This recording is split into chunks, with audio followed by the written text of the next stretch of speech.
Hello, everybody. Hello. Right, it'd be lovely if you could just maybe tell me who you are, maybe where you are. And also, I've got a question on the screen. Who do you collaborate with outside of your own institution to improve provision and source opportunities for learners? If you've got any answers to that, I'd love to hear them. If you want to put any answers in chat. So North Somerset, Samara. Thank you for coming on a Sunday.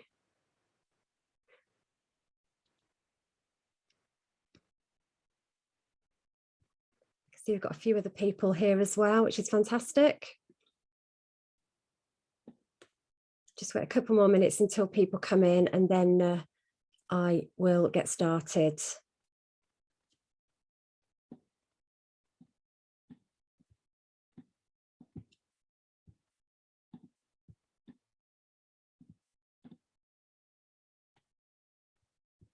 Okay.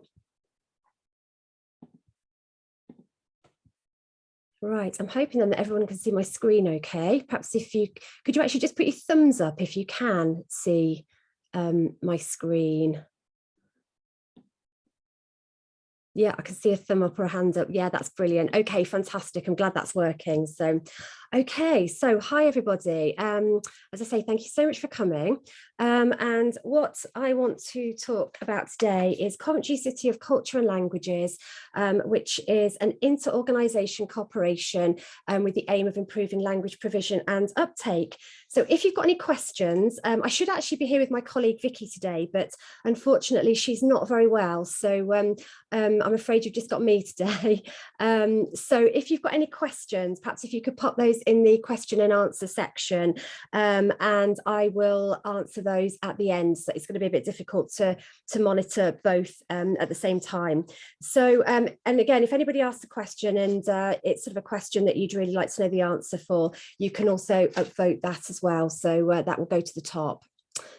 Okay, so let me just tell you a little bit about me. So my name is Anna Granger. I am currently a specialist primary language teacher. I've got over 20 years experience of teaching languages. I started in secondary. I've taught adult education, and about 8 years ago, I went into primary, moved into primary, where I've really developed a bit of a passion for early language learning.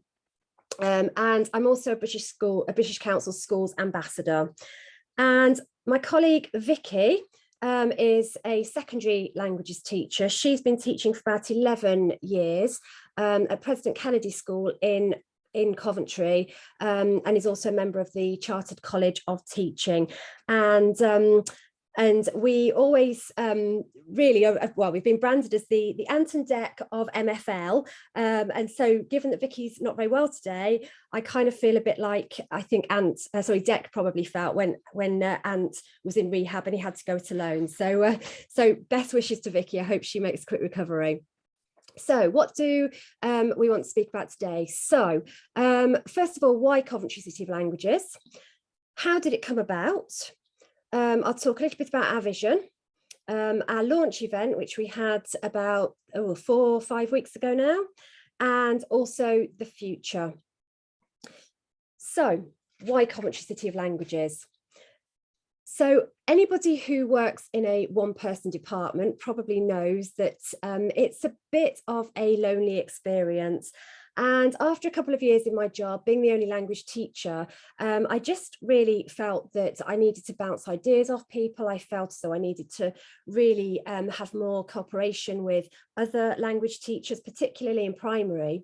And so I set up an ALL, Association for Language Learning, primary hub. I came from a secondary background, so transition was always something that was very much on my mind. And I don't think that we can work in isolation. It's not about primary languages, secondary languages. We've all got to work together in order to make sure that it's the best possible experience and that we do it well. So after sort of primary school teachers, just really quite a few primary school teachers were meeting for quite a while, we decided to invite some secondary colleagues along, which is actually where I met Vicky.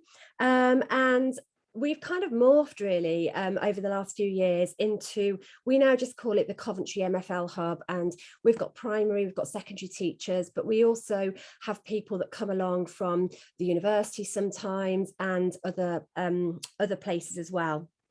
So we've got a really good network now. In our primaries, we've got specialists and non-specialist teachers who come along. We try to have half-termly meetings. We support each other. We share ideas. We try to make people aware of any opportunities that there are. And as Brexit got closer last year, we were sort of worrying about really the impact of Brexit on modern languages and modern language teaching. And really as well, just the future of MFL, the future of the subject that we think is so important, that we love, that we just felt was really getting to a real crisis point. So in lockdown 1, we maybe just had a bit too much time on our hands, but Vicky and I were just lamenting really about the demise of language teaching and learning and the lack of importance of languages in the UK. So we decided we could either moan about it or we could actually do something. So we decided on the latter. We decided we were going to try and do something about it. So probably quite arrogantly, we decided to write a vision for the city, vision for Coventry, of what we would like to see languages look like in Coventry. We also arranged a meeting with 2 of our MPs, Zara Sultana and Taiwo Ortemi, who we really spoke to about, we were talking about sort of the impact of Brexit really. And Taiwo is also the chair of the APPG for Erasmus. And we were talking to them about the problems that we felt schools were going to face if we did pull out of Erasmus, because at that point we still didn't actually know. I've always done a lot of e-twinning in my school through the British Council, and that's how we've made our international links. It's made a huge impact on the children that I teach. We have children from really quite underprivileged backgrounds who, you know, very often haven't even been outside of their own part of the city, and there is a lot of racism and lack of understanding really. So you know, we were sort of really worried that it would be so much harder to do that. And about the same time, we had discovered International Newcastle, who also brand themselves as Newcastle City of Languages. And we decided that's what we wanted to do in Coventry. We wanted to be a city of languages.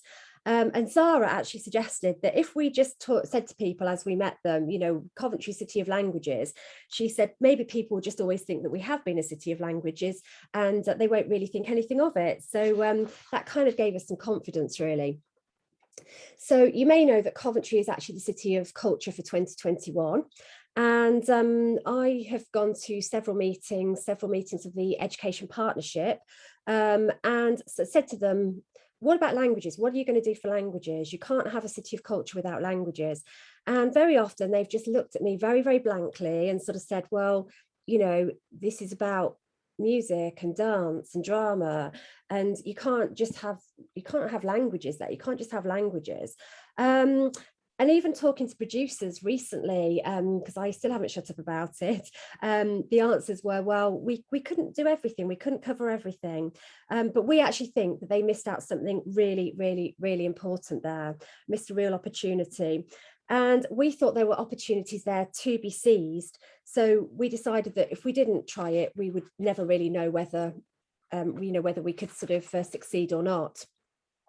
So from there, we decided to set up a meeting. We got in touch with some potential stakeholders, and we didn't really expect anybody to take an awful lot of notice of us. We thought that they would sort of probably think we were a bit crazy. We invited them to a Zoom meeting during the pandemic, and to our surprise, we had quite a lot of people come along. And it very quickly became apparent that there was some fantastic work going on in Coventry, but actually nobody's ever really thought to bring everybody together around a table to talk about how we could work together and what we could actually do to work together to actually to move things forward really. So we are so privileged that we now have quite a lot of partners. We have the universities, and that's not just one department. We don't just have the modern language departments in the university, sorry, that's Warwick and Coventry. We also have linguistics department, we have the ESOL department, we have the Confucius Institution, and we've also had somebody from sustainable development who's also sort of been very interested in what we're doing, and we spoke to some of their students the other day. The British Council, who I am honoured to work with in my school work, and through this project and City of Culture, we are actually hosting their International School Awards ceremony this Thursday, which is absolutely fantastic, and helping to raise the profile again. The cultural institutes were always also really interested in what we were doing. So the Goethe Institute, the French Institute, and also the Consejería, and local businesses as well, which we thought it was really important to reach out to those. So we've had more as well. I think actually there's a colleague here from the Adult Education Service, I think recognise their name there, and we have been talking to them as well. Our marketing strategy has very much been shout very loudly and keep shouting very loudly until people listen to you, just to get rid of you. But that seems to have worked quite well for us up until now. So our vision, what do we hope to achieve? So we've got 4 strands to our vision. The first one is celebrating home languages. We have over 120 languages spoken in Coventry. An awful lot in our schools as well. In my school alone, I think we have over 40 languages spoken, but we feel that they're very often not important. And, you know, children are expected to improve their English. That's important. I'm not saying it's not, but their languages are just not really valued. Quite often children are asked to interpret for their teachers. Sometimes my year 6s get called down to reception if we've got a new starter, and they are asked to help the teacher to understand what the child wants. And then it's a case of they thank them, but then it's a case of you can go back to class now. And nobody realizes that that's a really skilled job that actually a lot of us would have had to have studied for a long time, and probably, you know, it would have cost us quite a bit of money in order to train up to do that.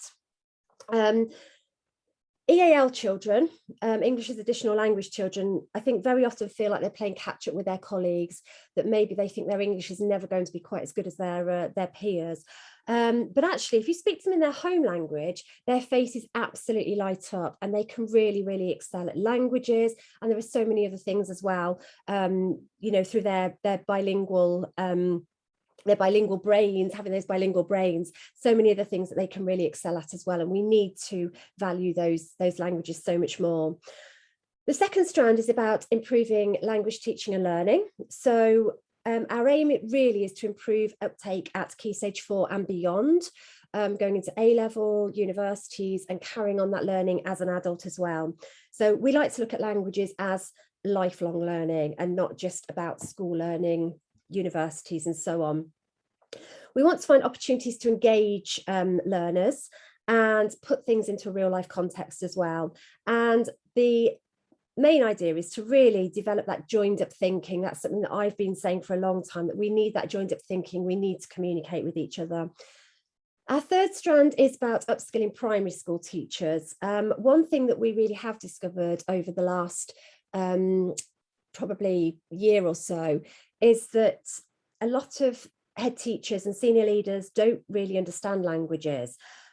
Children are very often taken out for interventions. If there's any other primary school language teachers here, you will understand that. Taken out because they need to do extra maths, they need to do extra English. But actually, people don't really see, or people who are not linguists don't really understand how language learning can benefit children's English. And it's really not allowing children to find their talents either. You know, they could so well find that they may struggle with maths, but actually learning another language might be their real talent. They might just be extremely good at it. And in my opinion, what we're doing quite often is just creating the next generation of NEETs, which is just so sad. It also, I know it happens as well with things like music and art and all of those creative subjects, and people are taken out of those, children are taken out because they need to do extra maths, extra English. And our final strand is about languages for work. So the 2019 British Academy report says that they estimate that £48 billion a year is lost in the UK economy due to the lack of language skills. And after Brexit, languages now are just so much more important. The world's constantly changing. We don't really know what it's going to look like in 15 years' time, but we think that children are going to possibly be competing with their peers in other countries, and their peers who speak maybe 3, 4, 5 different languages already. We've seen over the pandemic that you no longer have to be based in the country of the place that you're working, really. You know, people work from home. So that's what we wanted to really work to achieve. So we had our official launch on the 8th of October. And even though we've been doing things before that, and we wanted an event that would really grab people's attention and show what we're about and that we mean business. So you can just see here the people that supported us. You can see we had a marketplace. We also had some theatre space at Coventry University. So in the theatre, we did some performances. We also had our awards ceremony, and outside we had a marketplace and cultural activities as well. So just going to show you a few photos just to give you an idea as to how it sort of progressed. So we had our MP Zara Sultana giving the opening speech, and she has been such a fantastic supporter of the importance of languages. And after Zara, the Lord Mayor also spoke, and he too has been really, really supportive. We then moved into a few performances. So this is the 2 schools that I teach at, and also another school, a primary school in Coventry, a group of year 6s that came along, and they sang This Is Me in Spanish and in French. So we sang the Spanish part, and the school where my colleague Veronique teaches, they learned French. So they'd actually learnt the French part, and they sang in French. We'd only had about 3 weeks to put it together. So we kind of learnt half each actually, and sort of kept alternating. And the children were absolutely amazing. And I just think that This Is Me is such an iconic song for, you know, for diversity. We all speak different languages, we're all different, and this is me, and you need to accept me. We also had another school that performed a short play, although I don't have any photos of them because we didn't have permissions. And we then had a group of university students who are ESOL learners from Coventry University and also from the Refugee and Migrant Centre in Coventry. And they've been doing some work on a project with Mary Arden's farm, which is part of the Shakespeare Birthplace Trust. And they introduced themselves in their first languages. And they also spoke about the project in English, which was absolutely fantastic. They were absolutely brilliant. Following on from that, we had a French singer who is alumni from Coventry University, who really got everybody dancing, and everybody really, really enjoyed that. And then we moved on to our awards ceremony. So we had 16 awards in total, which covered, we think, all areas of teaching and learning. We covered all languages. We included EAL children and ESOL learners, all ages, and also languages for work. And these were the trophies that we presented to the winners. So we had asked for nominations for these 16 awards, and we had a good response.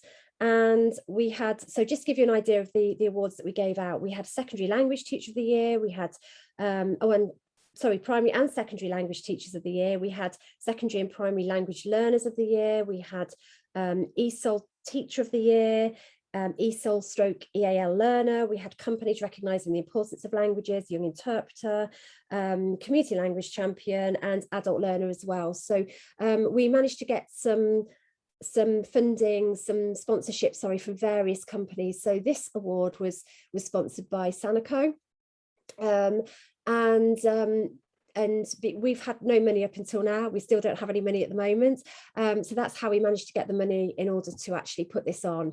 So on the left-hand side, you can see the teacher who won the secondary MFL teacher, Amelie Goodacre, who teaches in a Coventry school. And this was the young boy from a primary school who won the Primary Language Learner of the Year. And the MPs and also John Roll from the British Council actually presented all of the awards for us. So that was the British Council who also sponsored an international award for embedding internationalism into the curriculum.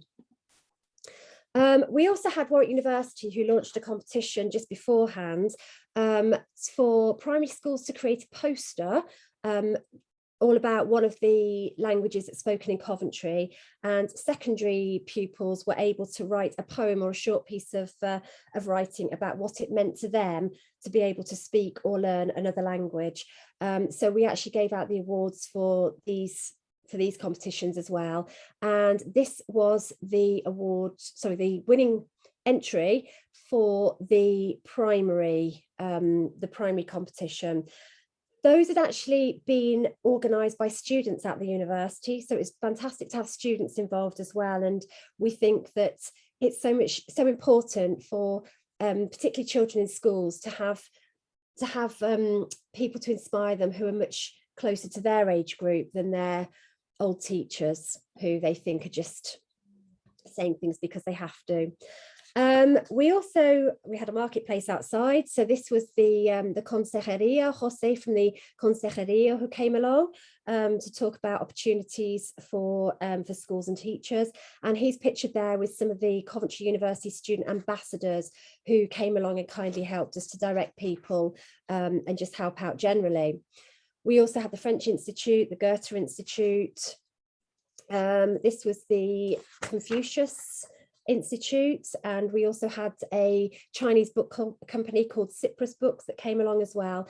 And the Confucius Institute put on some activities, so children were able to do some calligraphy, write their name in a Chinese script, paper cutting. They had a spin the wheel there as well, where you could win prizes.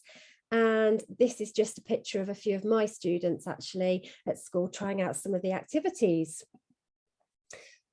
We invited along a book publishing company, Be Small Publishing, to talk to teachers about opportunities there.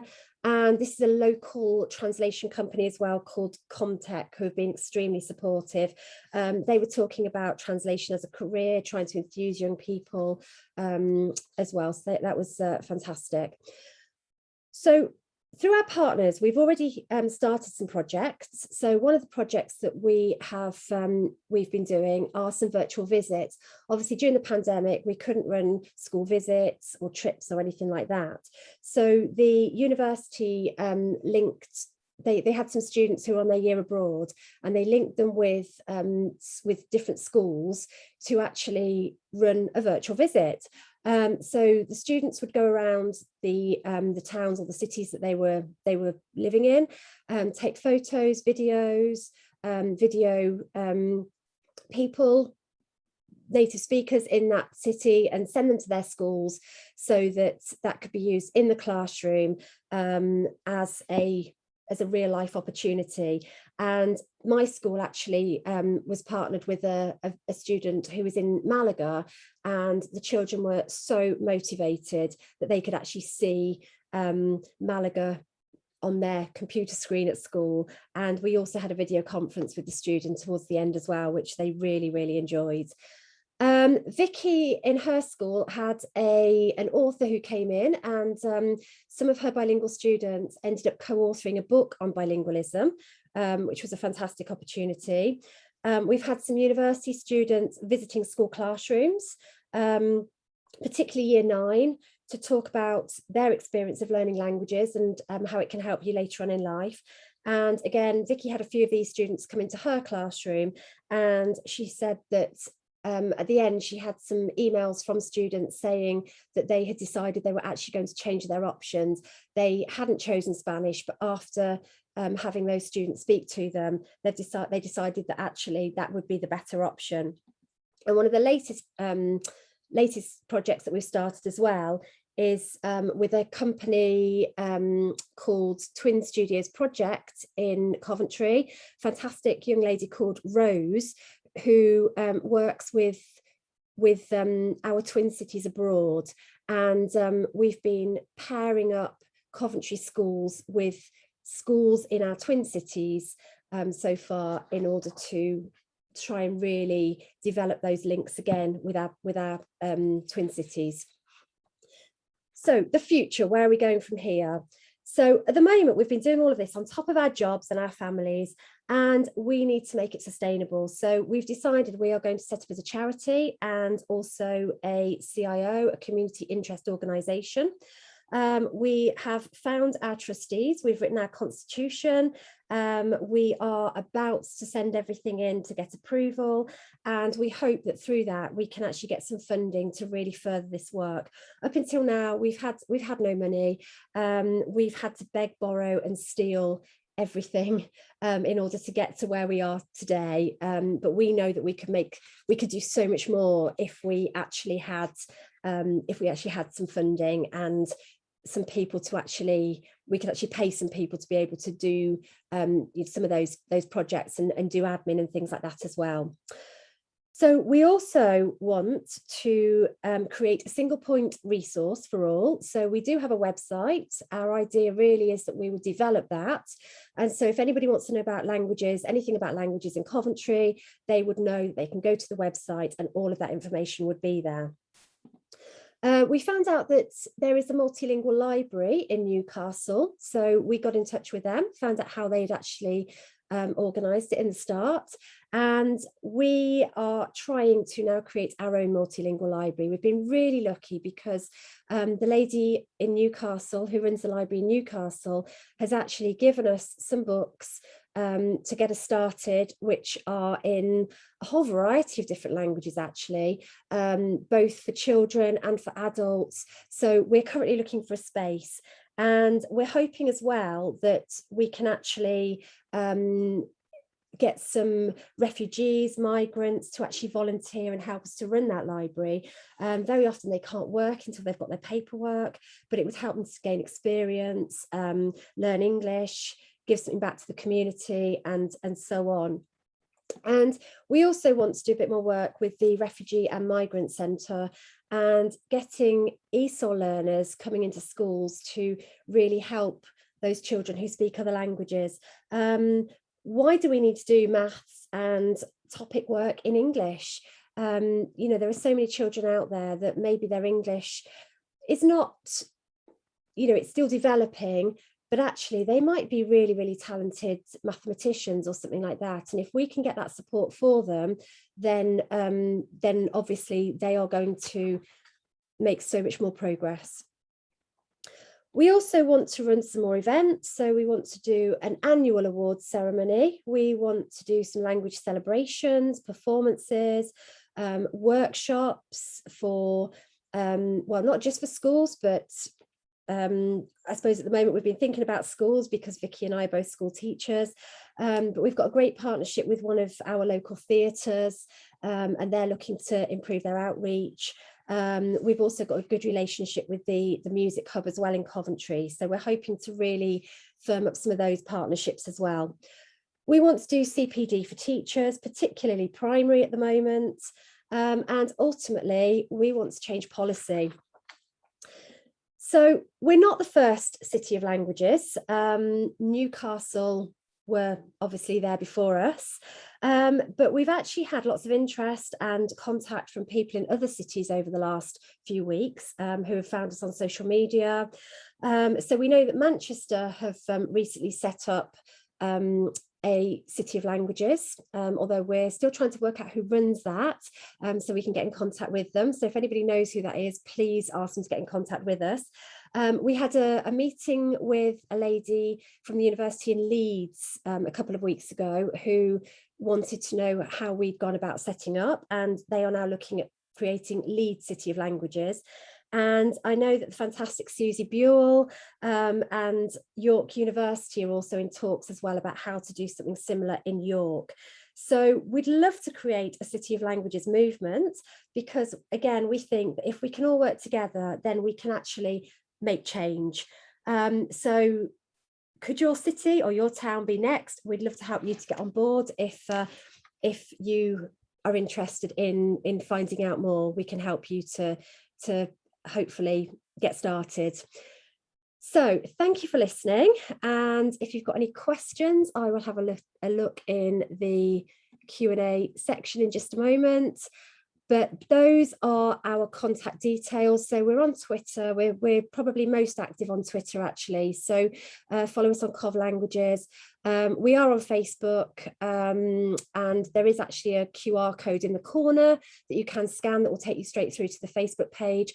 This is our website, Vicky and my email addresses, and I am Global Educator on Twitter. Vicky is Senora Seaton, and this is the Coventry Hub Twitter account as well. So please do follow us on there, and yeah, we look forward to hearing from you.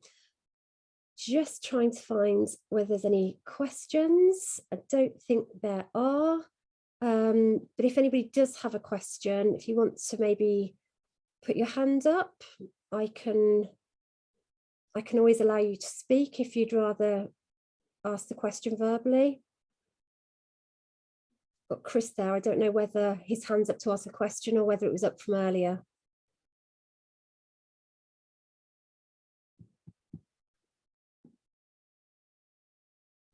Have I got anything else in chat? Oh, Samara says, this sounds brilliant. Well done.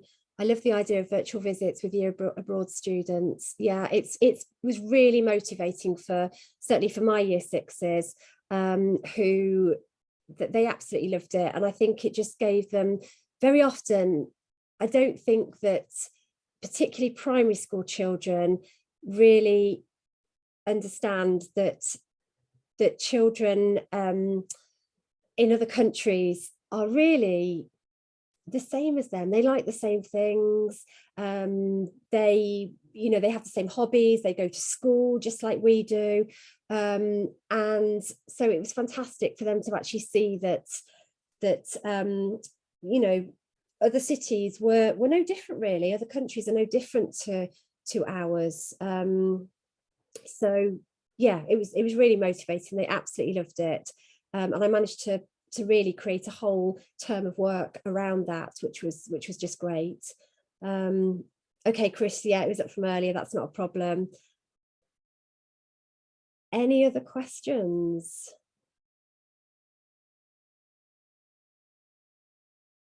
No? Okay, well, I don't think I've got anything else to say. So I will probably end this unless anybody's got a last minute. Thank you, Samara. Yeah, thank you very much, everybody, for listening and for coming.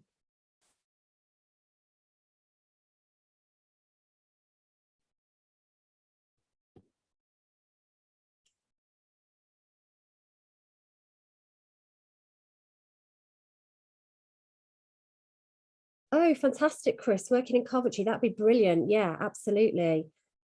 Yeah, please do get in contact. And we've got an MFL hub meeting, not this Thursday coming, but next Thursday. So if you want me to send you the link for that as well, it's currently on Zoom. We're hoping that we might be able to start meeting face to face again after Christmas, but we're also thinking about a hybrid way of working as well. So we'd love for you to come along to that as well if you'd like to, if you're available. It's 4 till 5, actually, a week on Thursday. Oh, brilliant. You're in primary. Excellent. Yeah, please do get in touch then, because we're really trying to get more primary schools on board. We've got probably most of the secondary schools now, but primary, we're still trying to really get more primary schools on board. And obviously we can help out as well if there are any primaries that are really quite nervous about sort of implementing languages. Then we can help with that as well, give some training We've done that in a few primaries.